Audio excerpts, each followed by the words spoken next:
Good morning, everyone. Good morning. I'm the Reverend William Levwood. My pronouns are he and him. So let's begin our service. I invite you, if you're at home, to close your other windows. If you're here in person, make sure your phone is silent. Take a deep breath and center yourself for worship.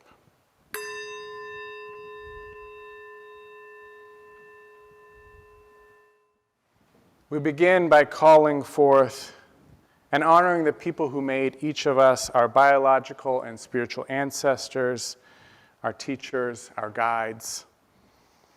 We call forth those who imagined and made this congregation possible and who have sustained it up to this present day. We open and welcome to the ancestral people of this land, acknowledging that our church, like all of Burke, rests on the unceded territory of the Manahoac tribe of the Great Sioux Nation. We seek healing and the realization of justice with the people of this land who live on and their descendants, the present-day members of the Monacan tribe, the Monacan Indian Nation, the Patawomic Indian tribe of Virginia, and the Piscataway Indian Nation. We honor the ancestors as we move toward healing so that all together shall one day know full justice. We welcome you to Accotink Unitarian Universalist Church live stream worship service. I'm Paulette Lickman-Panzer, and I'm happy to be your worship associate today. Accotink UU Church is a welcoming and inclusive community that seeks to create a more just and compassionate world. All are welcome in this justice-seeking, earth-healing community of faith. You are welcome no matter whom you love, no matter your identity or heritage, no matter your beliefs or background, no matter your means or abilities. If you're new to Accotink and would like to talk more about this church, please be sure to reach out and talk to Rev Lev or talk to our board host, who will introduce herself a little bit later. Or you can ask some questions in the chat box. On our website, www.accotink.org, you can check the online order of service on the worship section. While you're on the website, be sure to check our events page for upcoming virtual events and other news of the church. And we're a pretty busy church, so there's usually a fair amount of things going on. And as the weeks go by, we're trying to increase the number of things so all of us can feel a little bit more of a sense of that community which we all long for and want to participate in.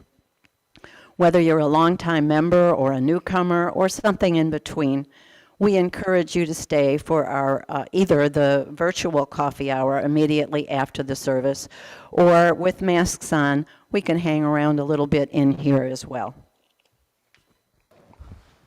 So I'm curious if any of you know the difference between a maze and a labyrinth, because often these two words are used interchangeably as if they're synonyms when they're actually quite different.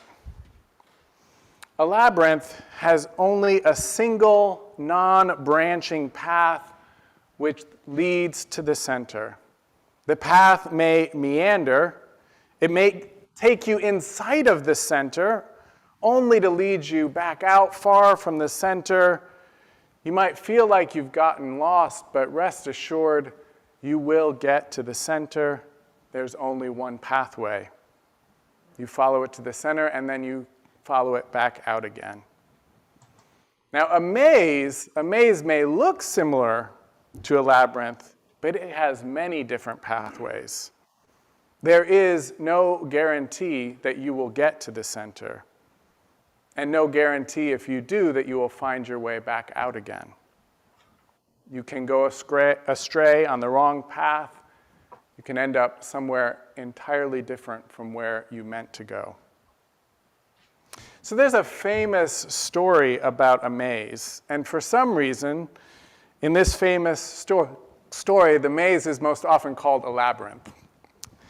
But it is a maze, and you can tell because there's the possibility that the hero gets lost.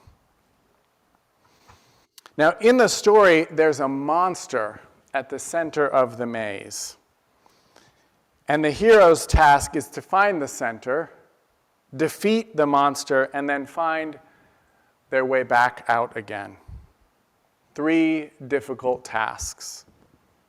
And it's a very complicated maze made by the most advanced maze maker of the time. At the center is this horrible monster with the head of a bull and the body of a human being. The monster is huge, strong, ferocious. There's good reason to believe that the hero won't be able to defeat the monster, and if the hero is able to find their way to the center and to defeat the monster, there's a good chance they won't be able to find their way back out again. Today we're not going to focus on how to defeat the monster, but it is a good question. So I invite you to ask yourself, what might be different ways to defeat a monster? It might be that the monster, as big and powerful as it is, can be defeated by something more powerful. Or maybe there's some kind of technology, like a sword, for example, that can defeat the monster. Or maybe you could trick the monster. Or try depriving the monster of whatever gives it strength by not giving it food or water until it's too weak to do any harm. We're trying to do this to a monster in our world right now. You might even try befriending the monster. Depending on the circumstance, any of these could work, but not everyone will work in all situations. It's a good thing to think about. So let's come back to our focus, though, which is for today, which is how to get to the center of the maze and how to get back out again. So in this story, the hero has a helper, and the helper gives the hero a thread. In some tellings, it's a white thread, in others, it's a red thread. The thread allows the hero to remember where they've been, what path they've taken, and in this way, if the hero ventures into a dead end, the hero can retrace their steps.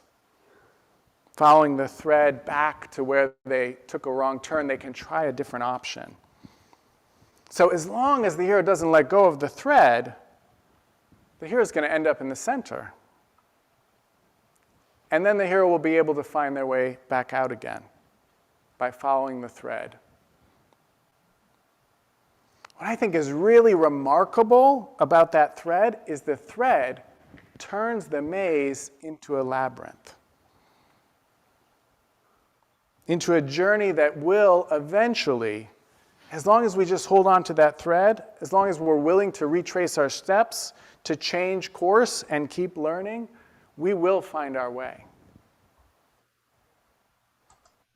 I think that's a beautiful thing. And all it took was a long thread.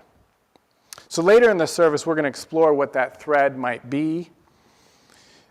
We're going to explore the idea that if life is a maze, what might be the thread that can turn that maze into a labyrinth? There isn't only one answer. I can tell you that much. So think about it. You might think of it in words. It might be an image of something. It might be something you love to do, practice that you have. It could be a spiritual practice like meditating or chanting, or it could be playing soccer or connecting with friends. So think about what that thread might be for you, what it might be for this community or another community you're involved in, or for the world. And we'll come back to that later in the service. As you might imagine, in the slot of being a worship associate, I get the reading a little bit ahead of time. This particular reading that Rev Lev wanted me to share is by William Stafford, and it's called The Way It Is. It spoke to me personally, and then when I read it over a few times, I couldn't help but think of the profile of President Zelensky. So listen to it. There's a thread you follow It goes among things that change, but it doesn't change. People wonder about what you're pursuing. You have to explain about the thread, but it's hard for others to see. While you hold it, you can get lost. Tragedies happen. People get hurt, or they die, and you suffer and get old. Nothing you can do stops time's unfolding, but you don't ever let go of the thread. That poem from William Stafford is a thread in its own right, isn't it? So this month's Soul Matters theme is renewing faith. So let's start by asking, what do we mean when we say faith? Buddhist teacher Sharon Salzberg defines faith this way. Faith is a willingness to take the next step, to see the unknown as an adventure, to launch a journey. I imagine that might not be what comes to mind when you hear the word faith. Isn't it fascinating that that word faith can have different meanings to different people? Can even have opposing meanings? For some people, faith brings a sense of certainty. It's about trusting that there is something dependable that doesn't change, like the line from the reading about the thread that goes among things that change, but it doesn't change.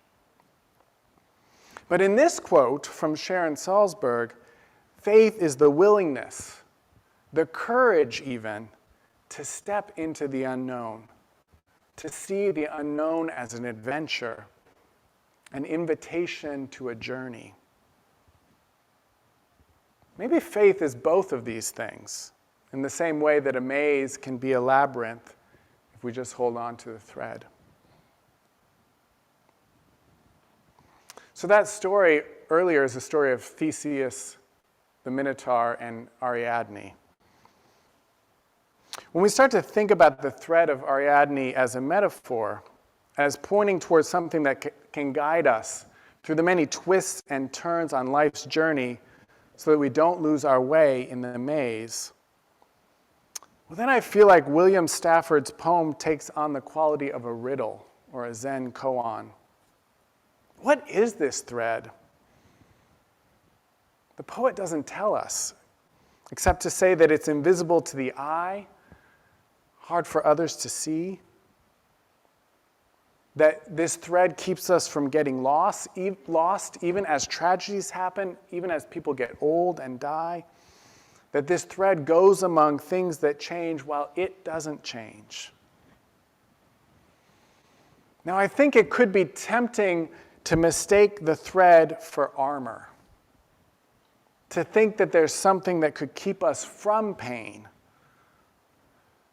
somehow taking us outside of the pain of the tragedies that come with life, with getting old, with losing loved ones, with our own fear of death or our own fears of living. But I don't think that's right. I think the thread doesn't separate us from life's struggles. Quite the contrary, I imagine that the thread helps us to be more intimate with life's struggles. The first 4 verses of the hymn which Brad sang earlier, the song I Know I Can, with its refrain of I know I can go on. The first 4 verses say that trouble waits at every turn. But in the last verse, the line changes. In the last verse, the line says, hope awaits at every turn. The maze becomes a labyrinth. With the thread in our hands, the unknown becomes an invitation to adventure. Perhaps even the struggles in our life, perhaps that Minotaur becomes an opportunity for growing our wisdom, for connecting more deeply with what lies at the heart of life.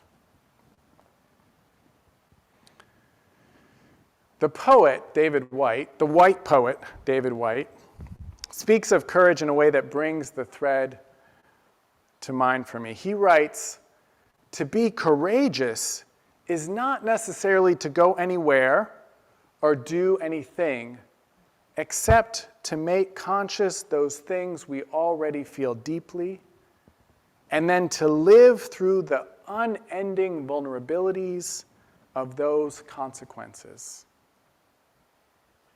To make conscious those things we already feel deeply, and then to live through the unending vulnerabilities of those consequences. I think we've got some unpacking to do here. So first of all, White is suggesting that getting in touch with our deepest convictions, the heart of our living, our compass, that thread, is a courageous act. Suggesting that it might be dangerous in some way. Suggesting that not all of us choose to embark on the journey of living in alignment with our deepest values, because to do so exposes our vulnerabilities and comes with consequences that we might not want to face. Could it be that there is a minotaur at the center of all of our human journeys? And if so, how can William Stafford's promise, how can we trust that promise? The promise that there is a thread that goes among things that change, but it doesn't change, and that if we hold on to that thread, we can't get lost.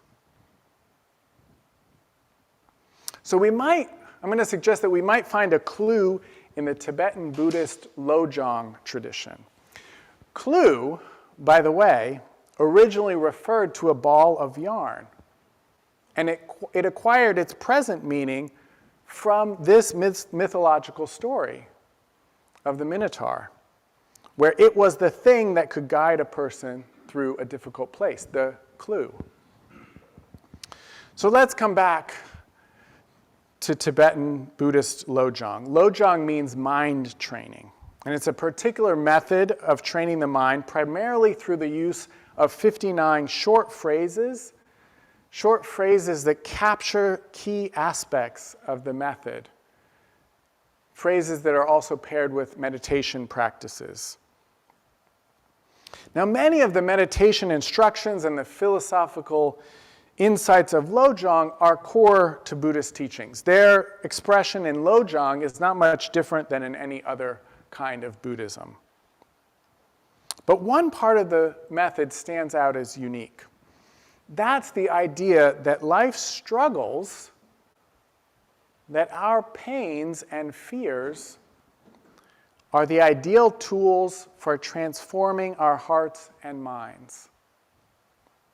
The idea that strong emotions, Pema Chodron, today's most popular teacher of Lojong in the West, even uses the term neuroses.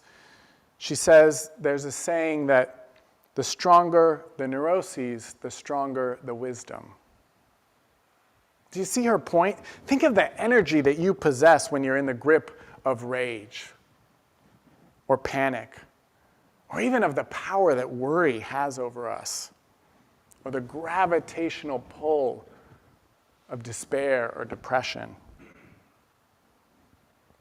Lojong suggests that rather than moving towards what feels good, what's pleasurable, that we move toward what's difficult, even painful, and we harness that powerful energy that the suffering has, and we use it as fuel for our spiritual growth. In a way, the many phrases, short phrases in Lojong are like the thread in the story. They're something that we can hold on to show us how to meet whatever life brings our way and use it for our spiritual growth, and ultimately for the benefit not only of ourselves but of others. So I mentioned there's 59 of these short phrases, and they're divided into 7 categories. The third category really captures this unique aspect of Lojong. The third category is transforming bad circumstances into the path of awakening. It's as if we're being told that the Minotaur, that terrifying monster at the center of the maze, is our teacher, even our best teacher. And in that third category, there's a phrase that advises us to be grateful to everyone. But the commentary on that phrase is even more specific, advising us in particular to be grateful to those people we find most difficult. Pema Chodron is really humorous when she talks about this. She says that this person who's most difficult might be the person you love the most. It just might be, it's Wednesday now instead of Tuesday. The idea is that the people who challenge us are our best teachers because they show us the ways that we're stuck, that we're caught by our fear or our greed or our hatred. So I offer this wisdom of Lojong to you as a possibility. But I also think that there's a general idea in this methodology as well, which is that we can find short quotes or phrases that capture deep insights, that we can easily bring to mind those insights through the use of those phrases, and they can become like a thread that can guide us through the dark places, the difficult places. Now, just to be clear, I'm pretty sure that Tibetan Buddhism wouldn't agree with me that we can just choose our own phrases.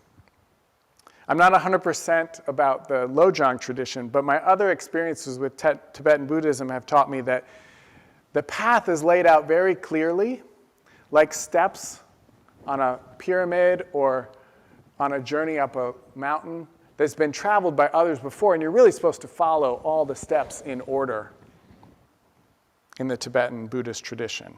But that being said, and us being Unitarian Universalists, I wonder if there are short phrases that capture key insights about the threads that guide you in your life.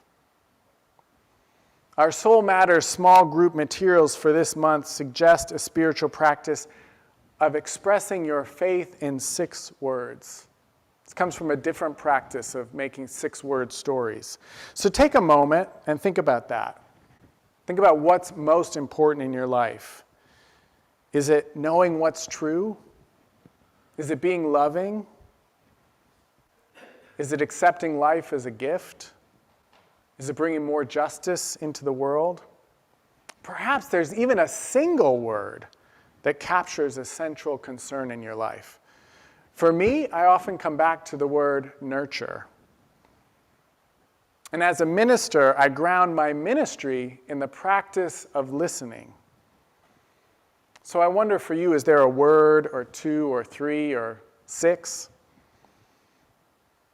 that capture what's most important in your life philosophy?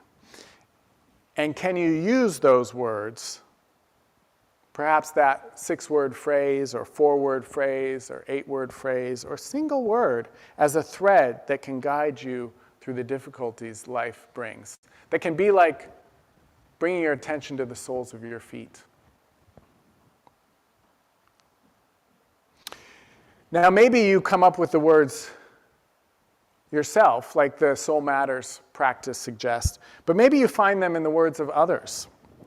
I'm going to share a few from writer, doula, and community organizer Adrienne Marie Brown. She lists some principles of what she calls, in her book of the same name, Emergent Strategy. Like the Lojong teachings, these are short phrases that encapsulate big concepts into a few words. They're easy to remember, and therefore, they're easy to hold on to.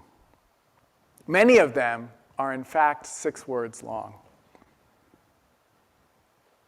One principle says, change is constant. Be like water. Another is, never a failure, always a lesson.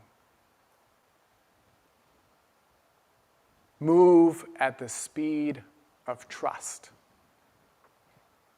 Some are longer than 6 words, like this one that I particularly find useful. There is a conversation in the room that only these people at this moment can have. Find it. Now, I think these phrases deserve a bit of explanation, right? We can only use them if we know the larger context. The statement, to be like water, Adrienne Marie Brown takes from a longer quote from martial artist Bruce Lee.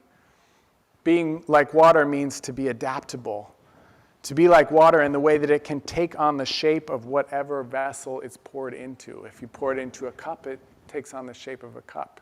If you pour it into a bathtub, it takes on the shape of the bathtub. So like water, we can be responsive to what the moment calls for, whether the moment calls for a slow, steady drip or the powerful crashing waves of a typhoon. Never a failure, always a lesson, she takes from a tattoo of the Barbadian pop star Rihanna. It strikes me that this six-word wisdom, never a failure, always a lesson, would feel right at home in the Tibetan Lojong tradition of turning bad circumstances into the path of awakening, using our failures as our teachers. Moving at the Speed of Trust, she writes, is a remix by communications strategist Melvin Marcano of an idea originated by Stephen Covey, the writer of the best-selling book, The 7 Habits of Highly Effective People. Now, I want you to imagine putting that one into practice. If we're going to move at the speed of trust, we need to first nurture trust. We need to discern in each moment how much trust there is between us and another person or a group of people. If we've developed a foundation of trust, we can move fast and far and deep together. If we haven't, we need to move more slowly, nurturing trust in the relationship over time. And it occurs to me that you need all of these three principles that I just mentioned to accomplish that longer-winded principle that says there's a conversation in the room that only these people in this moment can have. Find it. That's a tall order, but if we're being adaptable like water, if we're moving at the speed of trust, if we're learning from our mistakes, then perhaps we can, in any moment, in any room, with any group of people, find the conversation that can only happen in that moment with those people. Now, these are just examples. Another one I just heard from our National Ambassador for Young People's Literature, Jason Reynolds, who I've quoted the last 2 weeks, was spoken to a group of students from Fairfax County Public Schools, and it's just a 2-word phrase. He says, perpetuate empathy. So I'm sure you have or can find your own favorite quotes, that you have your own favorite writers or thinkers who illuminate principles that help connect you with your deepest commitments, that connect you with the courage to live your truth, even when that truth makes you vulnerable, even when that truth pulls difficult circumstances to you. The thread can also be a collective thread. So let's take a moment to look at that. In his book, The Secrets of Happy Families, author Bruce Feiler has a chapter about drafting a family mission statement. Now, I must admit, much like the way we're taught to draft congregational mission statements, I found the chapter somewhat laborious. And my efforts at listing my family's values resulted, like it did for Bruce Feiler, in an exceedingly long list. Unlike the pithy statements in the Lojong tradition, the list of values was so long and complicated, it was more like a maze than a thread. It wasn't very user-friendly. I couldn't remember them and put them into practice. But in the end, Feiler and his family stumble upon their mission statement. They find it rather than creating it.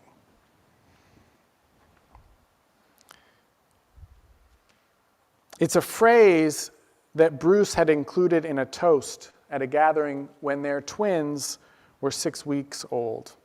He said, "May our first word be adventure and our last word love." May our first word be adventure and our last word love. Not a bad mission statement if you ask me. I think it could even be a mission statement for Unitarian Universalism if we just tweak it a little bit.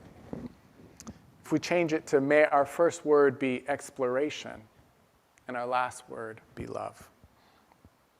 Now, as Unitarian Universalists, we have a collective thread. We have our 7 principles, or in many congregations, including this one, our 8 principles. And speaking of the 8 principle, I really feel like that's our faith's mission statement for this time period, for where we are right now, with its commitment to journeying towards spiritual wholeness, accountably dismantling racism and other oppressions, and building a diverse, multicultural, beloved community. I also want to share, there was a Facebook post in response to the prompt to capture your faith in 6 words, and I want to share just 2 of those. Among my favorites is the 6 words, open minds, loving hearts, helping hands. We've used those words as chalice lighting words, as have many UU congregations. It's amazing to me how concise and clearly they articulate what Unitarian Universalism is all about. Open minds, loving hearts, helping hands. Another person posted Micah, the book of Micah from the Bible, chapter 6, verse 8. Love mercy, do justice, walk humbly. I know many Christians for whom those 6 words are the heart of their faith, especially Christians, progressive Christians who are committed to doing justice. Now, mostly, I like the UU 6-word faith statement I just shared, open minds, loving hearts, and helping hands, better than Micah 6:8. The open mind speaks to me more than the walking humbly, especially since the full verse in Micah reads, walking humbly with your God. Though I have to admit, both Christians and Unitarian Universalists would benefit from a deeper commitment to the practice of humility. And while I can really drink in the poetry of loving mercy, isn't that evocative, loving mercy? Loving hearts, to me, feels more modest, more human, and more doable. The big exception for me is doing justice. With our commitment to making a more just world, helping hands just doesn't capture that central pillar of our faith as well as doing justice does. I'm going to share one more phrase with you. I mentioned earlier that listening forms the foundation of my ministry, or maybe more accurately, the method of how I do ministry. But when I was in search a year ago, meaning when I was applying to become your minister, I had a tagline on my website. I've been thinking a lot about the state of the world and what we as Unitarian Universalists should be focused on in these trying times. Now, keep in mind that I began serving my first congregation shortly after Donald Trump was elected president. And at this point, I've served more time as a congregational minister during a global pandemic than I served as a minister before the pandemic. Not to mention the rolling back of voting rights, the mutation of the virus of racism, the rolling back of reproductive rights and trans rights that we're seeing right now, the climate crisis. So the tagline I put on my website was, nurturing resilient community for collective liberation. And I still think that's a powerful articulation of the heart of our faith. We have a big, crazy dream. Just like the person who takes the bodhisattva vow, committing to working towards spiritual awakening for the benefit of all beings, and continuing that work until all beings achieve awakening, even if it takes many lifetimes, we have a similar and equally ambitious goal, the collective liberation of all people. And in fact, all beings and the very earth itself. We believe, as the Reverend Dr. Martin Luther King Jr. said, paraphrasing our very own Theodore Parker, Transcendentalist Unitarian minister, we believe that the arc of the moral universe is long, even longer than this sermon, is long, but it bends towards justice. But flattening that curve is a very long and ongoing process, and I must admit, I don't see collective liberation for all people on the horizon. So in the meantime, we need to be committed to being what Cornel West calls blues people. Or in my own words, we need to be committed to nurturing resilient communities that can keep us going through the hard times, so that we can sing along with the hymn that Brad sang earlier when it says, when sorrows heal my soul, when sorrows heal my soul, and burdens make me strong. That's only true if we're in the midst of and contributing to a resilient community. We can be that community that nurtures resilience in each other. We have been that community throughout this pandemic. We will continue to be that community. And we know that being that community is a practice that's never finished, that calls us to keep growing together. Perhaps that very practice itself is the thread. There's a thread you follow. It goes among things that change, but it doesn't change. People wonder about what you are pursuing. You have to explain about the thread, but it's hard for others to see.